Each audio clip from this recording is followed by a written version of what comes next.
Hello everyone, magandang oras sa ating lahat. Welcome to my videos. Maraming salamat sa panood at lalo na sa mga nag-subscribe. Thank you guys. At kung bago ka pa lang dito sa aking videos, huwag kalimutan mag-like, comment, share, and subscribe para updated ka sa aking mga bagong upload na mga videos na mayroong mga gandang kasaysayan at halaga tungkol sa ating mga barya. Guys, i-share ko sa inyo guys ang silver price dito sa atin sa Pilipinas guys. At ito yun guys, the Philippines is known officially as the Republic of the Philippines, located in Southeast Asia. The country consists of over 7,600 islands.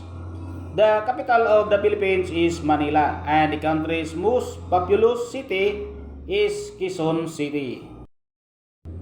Filipino and English are the two primary languages spoken in the Philippines.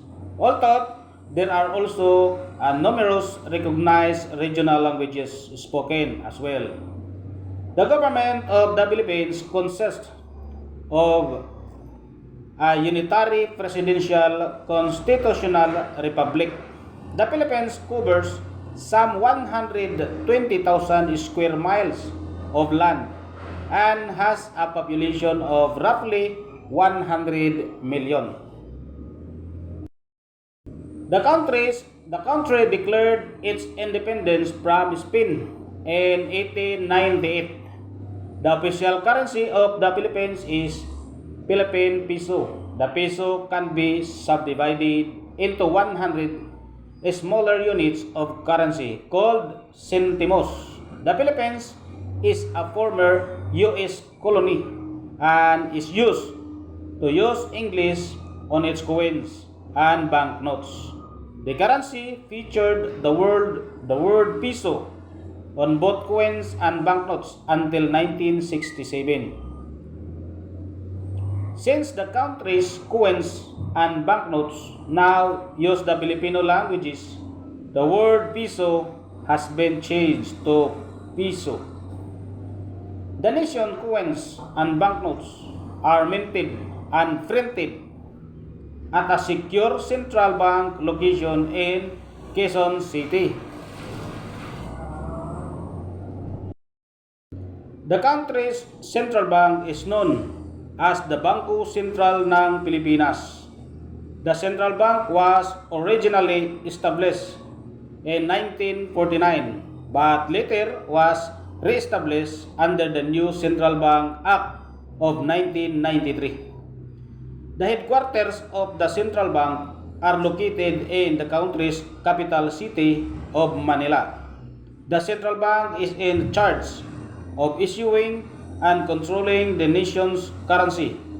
In addition, the central bank also has a numerous other responsibilities such as acting as a lender of last resort, overseeing the banking system, managing liquidity, and maintenance of foreign currency reserves.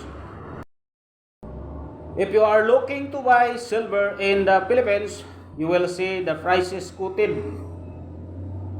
in the local currency.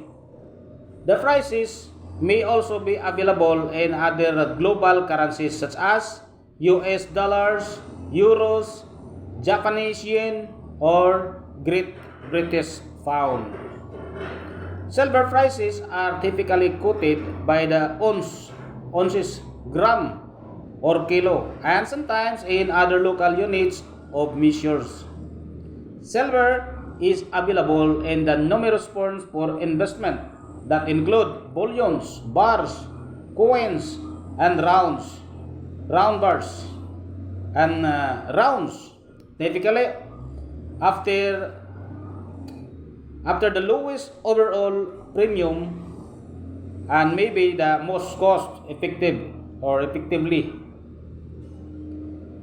way to acquire as much of the metal as possible. Bars, coins, and rounds also come in the numerous weight.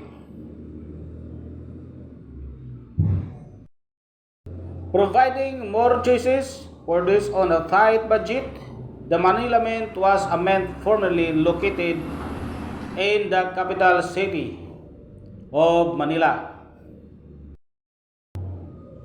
Built from 1857 until 1861. The mint was known as the Casa de Moneda back then.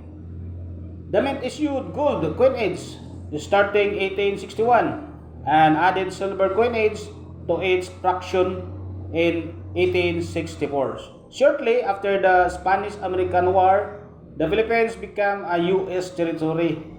The U.S. began to produce a special coinage for the Philippines. Eventually, in 1904, all Spanish and other foreign coins or foreign coinage was demonetized. In 1920, the U.S. reopened the Manila Mint as the only U.S. branch mint ever located outside of the continental U.S. Continental United States. At mayroon tayong auction records dito guys, ay nabinta ng 17,253 pesos and 6 centavos.